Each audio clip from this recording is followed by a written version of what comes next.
তো এই ভাইরাল দোকানটা কে কে জানো আমাকে প্লিজ কমেন্ট করে জানিও। হাই, আমি রিয়া, আমাকে আশা করছি সবাই চেনো।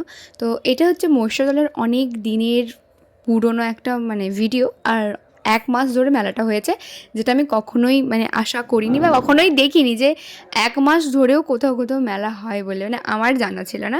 যাই হোক, আমাদের কথা ছিল যে মহিষাদলের ওখানে মেলাতে যাব, আবার হচ্ছে যে ওখানে রাজবাড়িতে যাব। বাট আমি কখনো রাজবাড়ি দেখিনি বলেই এটা হয়েছিল প্ল্যান, বাট হলো না কারণ প্রচণ্ড অন্ধকার হয়ে গেছিলো, তাই কেউ যেতে চায়নি। আর তো এইটা হচ্ছে যে গোপাল মন্দির, যেটা লাইটিংয়ে এতটা ভালো লেগেছে যে আমি কাউকে বলে বোঝাতে পারবো না।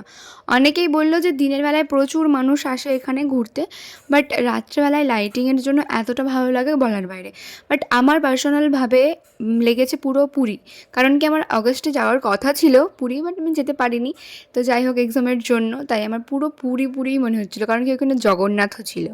আর এই হচ্ছে যে সেই মেলা, প্রথমেই একটা হচ্ছে মকটেল টাইপের কিছু বসেছিল, তো প্রচণ্ড জোরে গান বাজছিল, যেটা সবার বেশি সবাইকে আকৃষ্ট করছিল মেলার দিকে আসার জন্য। ভালো ভালো বেশ গানগুলো চলছিল। আর মেয়েদের তো একটাই জিনিস, এইসব দোকান দেখলে, কানের দুল, ক্লিপ, ফুল, এইসব দোকান দেখলে তো আর কোথাও নড়বেই না। আর গিয়েছিলাম প্রত্যেকজনই, সবাই মেয়ে, 6-7 জন সবাই মেয়ে গেছিলাম। আর আমি নিয়েছিলাম মাত্র এই ক্লিপটাই নিয়ে বাড়ি চলে এসেছি। আর অনেকে অনেক কিছু কিনেছে, বাট আমার তেমন একটা কিছু ভালো লাগেনি। কিন্তু হ্যাঁ, এইটুকু বলবো যে এই মেলাটা এতটাই বড়, জুতো, জামা, শাড়ি, ফোনের কভার, কি এমন কিছু নেই যে যেটা নেই বলে। কোনো মানুষ যদি একবার যায়, সে বুঝতে পারবে যে কী কী জিনিস এখানে নেই। খাওয়ার দোকান থেকে A to Z, তোমরা যা যা উদ্দেশ্য করে যাবে যে আমি এই জিনিসটা কিনতে যাবো, তোমরা ওই জিনিসটাই পেয়ে যাবে। এমন কিছু নেই বলে, ওখানে নেই বলে।